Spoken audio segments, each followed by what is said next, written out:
Assalamualaikum warahmatullahi wabarakatuh. Video kali ini saya akan membahas tentang masalah gagal bayar pinjaman online atau biasa disebut galbe pinjol. Sebenarnya bisa nggak sih aplikasi pinjaman online ini atau DC atau bagian penagihan pinjaman online ini membawa teman-teman semua ini ke jalur hukum, baik pidana ataupun perdata?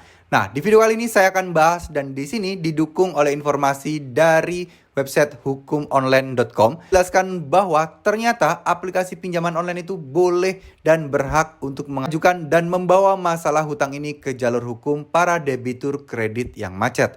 Yuk kita akan bahas teman-teman. Di sini teman-teman bisa baca ya poin yang paragraf kedua, yaitu perlu Anda perhatikan juga bahwa bagi debitur yang gagal bayar lebih dari 90 hari, maka pihak pinjaman online boleh menggunakan jasa pihak ketiga perusahaan jasa pelaksanaan penagihan yang telah diakui. Maksudnya yang telah diakui adalah yang sudah terdaftar di OJK juga dan sudah ibaratnya bukan di blacklist lah. Jadi bukan perusahaan yang dianggap OJK perusahaan yang nggak benar. Perusahaan penagihannya pun itu juga harus bersih namanya di mata OJK. Selain itu, melalui jasa penagihan dari pihak ketiga, penyelenggara pinjol juga dapat menunjuk kuasa hukum untuk mengajukan upaya hukum kepada debitur sesuai dengan ketentuan peraturan perundang-undangan yang berlaku. Jawab pertanyaan apakah setelah 90 hari hutangnya lunas atau hutangnya hangus? Jawabannya enggak ya, tetap harus dibayar. Karena apa? Karena slik OJK kalian akan tetap memburuk jika kalian tidak bayar. Nah, sekarang yang akan kita soroti di sini adalah upaya hukum dan apakah bisa kita masuk ke jalur pidana ataukah perdata.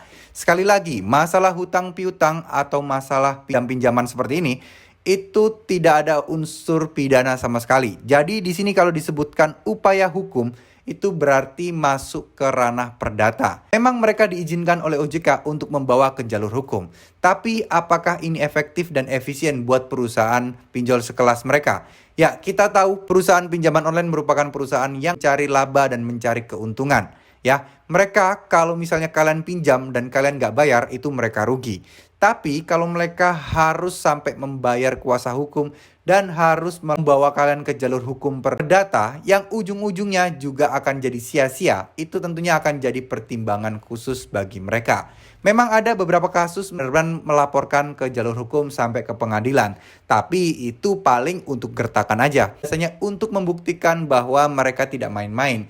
Cuman yang namanya bisnis pasti akan menghitung untung dan rugi. Oke, kalau memang ngomong soal gengsi-gengsian, ya mereka lebih kaya dari kita. Suka hati mungkin mereka bisa mengeluarkan uang yang besar untuk membawa kalian ke jalur hukum. Cuman nggak gitu masalahnya. Mereka adalah perusahaan bisnis yang mementingkan keuntungan. Kalau memang biaya pengadilan lebih besar dibandingkan hutang kalian, tentunya kan nggak mungkin kalian dibawa ke jalur hukum.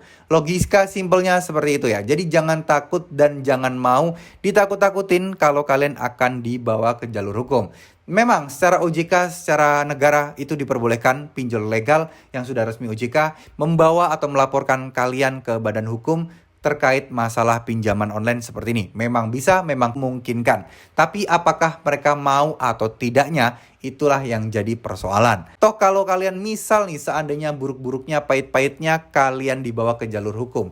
Tanggapi aja dengan santai karena pengadilan cukup kalian bilang kalian masih belum sanggup bayar dan kalian ada keinginan untuk membayar dan akan kalian cicil. Itu sudah kelar teman-teman. Justru malah enak. Mungkin bisa jadi di situ ada negosiasi, bunga kalian akan dipotong, mungkin denda kalian akan dihapuskan, kalian diminta untuk bayar pokoknya saja. Bisa mungkin terjadi di proses pengadilannya, ya. Jadi biarkan aja kalau memang mereka membawa ke jalur hukum, tapi saya yakin kecil kemungkinan dan sangat minim kemungkinan. Coba deh, buat teman-teman yang nonton video ini, ada nggak yang sampai dibawa ke jalur hukum dan sampai ke pengadilan? Saya yakin nggak bakal ada. Mungkin hanya 1/0 sekian persen aja yang sampai dibawa ke jalur hukum untuk urusan pinjaman online seperti ini. Terima kasih, semoga video ini bisa bermanfaat. Wassalamualaikum warahmatullahi wabarakatuh.